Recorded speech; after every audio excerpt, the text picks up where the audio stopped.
Gelombang demonstrasi di depan gedung DPR kembali menjadi sorotan tajam publik. Demo tersebut dipicu kebijakan baru terkait tunjangan rumah anggota DPR yang mencapai 50 juta rupiah per bulan. Kebijakan tersebut dianggap tidak rasional dan semakin menambah kekecewaan masyarakat. Terlebih ketika sejumlah anggota dewan terlihat berjoget ria di kantor setelah rapat. Momen ini pun menuai kritik keras karena dianggap mencerminkan sikap yang abai terhadap suara rakyat. Dari berbagai arah, publik menilai DPR hanya memandang remeh keresahan yang seharusnya ditangani serius sebagai bagian dari tanggung jawab mereka. Di tengah memanasnya situasi, Pasha Ungu yang kini juga duduk sebagai anggota DPR mengungkap bagaimana kondisi grup chat internal para dewan saat demo berlangsung. Menurutnya, suasana di dalam grup benar-benar chaos karena banyak anggota membahas jalur aman untuk keluar masuk gedung di tengah masa yang berdemo. Pasha Ungu menegaskan bahwa hal ini seharusnya menjadi teguran keras agar para anggota dewan lebih berhati-hati dalam ucapan maupun tindakan. Ia menilai sebagai figur publik yang hidup dari kepercayaan rakyat, setiap langkah dan pernyataan DPR mesti mencerminkan empati dan kesadaran penuh terhadap kepentingan masyarakat. Nah, gimana nih menurut netizen yang terhormat? Silahkan berkomentar ya.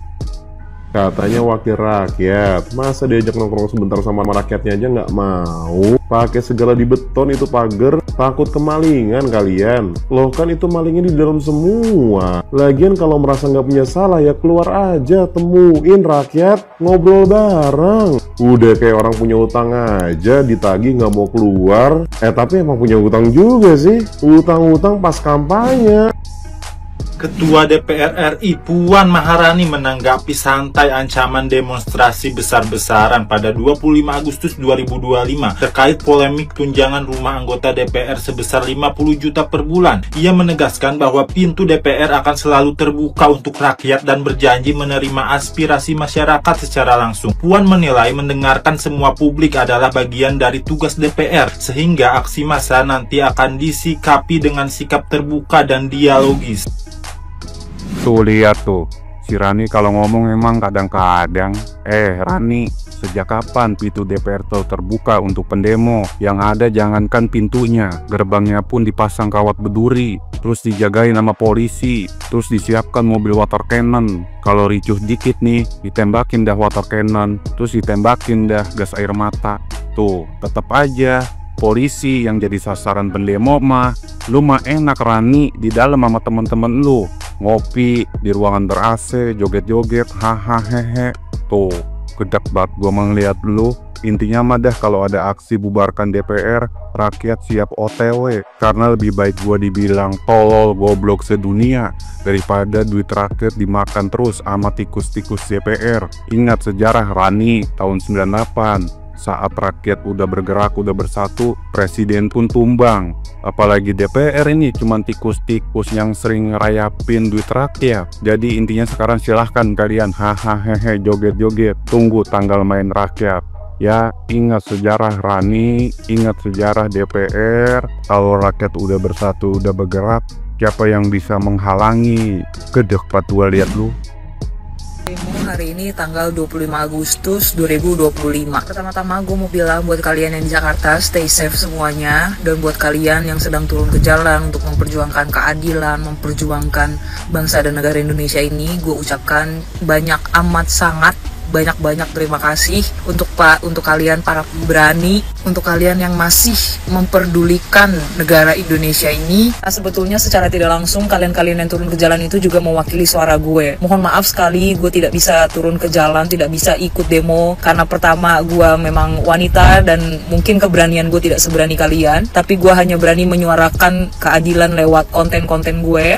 Dan alasan kedua juga karena gue lagi ada di luar Pulau Jawa gitu. Jadi kayaknya kalau mungkin gue ada di Jakarta pun, gue mungkin akan ikut datang ke demo itu untuk melihat langsung. Dan pesan gue, semoga kalian semua tetap dalam lindungan Tuhan, tetap dalam lindungan Allah dimanapun kalian berada. Semoga demo yang terjadi pada hari ini membuahkan hasil yang baik. Semoga aspirasi kalian juga didengarkan ke atasan-atasan. Semoga para atasan dan para elit-elit itu juga bisa mendengar suara hati kalian yang mewakilkan rakyat, mewakili hati rakyat-rakyat kecil. Semoga kebijakan-kebijakan DPR, kebijakan-kebijakan pemerintah kita juga bisa jauh lebih baik lagi dari sebelum-sebelumnya. Untuk kepada para aparat penegak hukum, untuk kepada polisi yang berjaga, untuk pasukan keamanan yang ada di area-area demo, tolong sekali. Saya pribadi tahu dan kita semua tahu, rakyat juga tahu bahwa kalian hanya menjalankan tugas kalian sebagai penjaga keamanan, sebagai polisi, sebagai petugas keamanan lah ya. Tapi sebelum kalian menyiramkan gas air mata, sebelum kalian melemparkan sesuatu, sebelum kalian bermain kekerasan, tolong pikirkan kembali.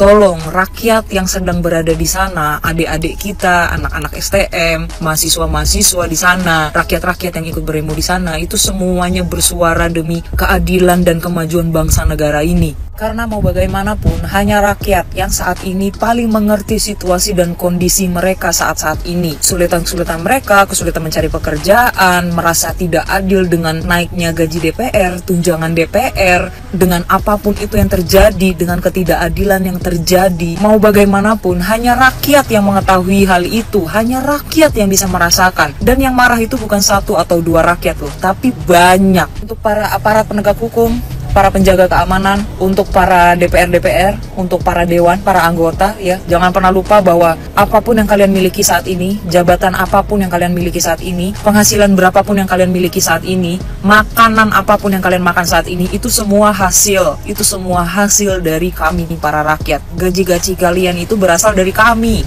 Jadi kalau kalian mau bersikap arogan, mohon dipikirkan berkali-kali. Kondisi terkini depan gedung DPR Jakarta cukup sepi guys. Memang sih ada masa yang demo, cuma nggak semembludak ekspektasi kita semua gitu. Secara kan pagar gedung DPR-nya aja sampai dikasih oli gitu. Kata gua, ini gedung DPR apa bengkel bubut sih? Oli di mana-mana ya kan. Nyampe ada pagar beton di depan, nyampe ada mobil polisi juga. Cuma nggak tahu nih, katanya jam 2 bakal nyusul masa. Nah, masa yang demo pagi ini didominasi sama ojol dan ibu-ibu. Cuma kalau di depan gedung DPR Palu udah rame mahasiswa nih ya, udah memenuhi depan gedung dan jalanan gitu. Pokoknya gue dukung ya. Dan gue minta maaf banget ya, karena gue di rumah ini lagi banyak banget gawean. Intinya gue kagak bisa keluar, gue kagak bisa ngikut demo gitu. Tapi gue udah mengirim perwakilan, kodam gue udah kirim ya. Jadi memang kayak nggak nampak gitu, cuma adalah nanti getaran-getarannya terasa di sana ya kan. Dan saran dari gua ya, kalau kemarin satu pasukan tim Horek itu bisa merontokkan dinding rumah warga, tolong kepada Thomas Alva Edison dan kawan-kawan ya, datangkan 10 atau berapa belas pasukan Son Horek ya, jejerin situ di depannya gedung DPR situ. Siapa tahu tuh pagar-pagar ya, tembok-tembok bisa rontok tuh. Kencengin aja Son Horeknya udah. Itu ide bagus itu. Pokoknya apapun endingnya gue setuju, gue dukung ya demo hari ini ya. Biarpun nggak jadi dibubarin semua, at least tolong dong yang nggak berkompeten ya, yang kagak masuk akal usulannya dan pola pikirnya dikat-katin dong. Duit segitu banyak buat ngegaji orang kayak begitu, modelannya mending buat bangun sekolah dong, buat bangun pabrik atau apa, lapangan kerja dong, ketimbang ngegaji orang kayak begitu, ya kan? Mau dibilang negara kita yudikatif, legislatif, eksekutif, manipulatif, perspektif apaan aja itu masa bodoh. Yang penting SDM orangnya nih ya, diganti-gantiin aja dulu. Percuma jangan bubarin DPR karena negara kita apa tuh ya, yudikatif, legislatif segala macam harus ada trias politika begini. Percuma juga kalau orang-orangnya begituan juga gitu loh. Ini kita fokusnya tuh orang-orangnya gantiin yang kagak berkompeten, gantiin aja, katin gitu loh. Pokoknya gue dukung, semangat buat teman-teman yang demo ya. Buat yang di rumah, kita tim tap-tap layar kalau ada yang nge-lab pas demo ya. Kita tap-tap layar, kita kencengin tap-tapnya. Yang di rumah tap-tap dikencingin. Yang di sana gedung DPR dikencingin. Kejanggalan demo DPR kemarin tanggal 25 Agustus, dan dari awal pun gue udah curiga sama demo ini. Sesimpel apa? Sesimpel buzzer semua bertobat. Lu lihat semua buzzer dari dukung pemerintah ya, pada mendukung demo ini. Dalam hati gue, loh kok tobat? Yang kedua, narasi yang dibangun tuh aneh, kayak eksekutif seolah-olah jadi pahlawan gitu. Ini semua salah legislatif. Kalau gitu kan ini kayak terkesan ada pesanan ya. Maka dari itu banyak mahasiswa tuh nggak turun, UI nggak turun, UGM nggak turun, banyak yang nggak turun mahasiswa. Tuntutannya nggak jelas, banyak misinformasi tentang demonya, komandan lapangannya siapa kita nggak ada yang tahu. TV besar yang seharusnya biasanya kasih live TV untuk demo, biasanya kayak Indonesia Gelap dan lain-lain, itu nggak nge-live. Yang live cuma 2 TV, SCTV sama Kompas. Yang lainnya kenapa nggak? Terlalu banyak aneh lain yang nggak bisa gue sebutin di sini karena video terlalu pendek. Tapi gue pengen ngasih tahu tujuan pemerintah apa. Tujuannya gampang, satu, memecah belah masyarakat supaya banyak masyarakat nih ngelihat demonya nggak jelas, demonya chaos, yang datang juga dikit atau gimana, dan nggak mewakili rakyat. Jadi seolah-olah nanti masyarakat tuh dibikin gak percaya lagi sama kita. Istilahnya ini pakai politik adu domba lah, Davide et Impera gitu. Seolah-olah jadi kawan, seolah-olah ada demo, seolah-olah bahwa ini tujuannya untuk masyarakat, tapi nggak ada yang datang, segala macam, jadi saling curiga satu sama lain. Itu yang diingini oleh pemerintah gitu menurut gue. Tapi sebelum itu gue nggak bilang semua demo ini dibayar, tapi ini ditunggangi banget. Dan buat teman-teman kemarin yang udah berjuang untuk mendemo DPR, gue mau ucapkan terima kasih banyak buat kalian deh. Stay safe teman-teman.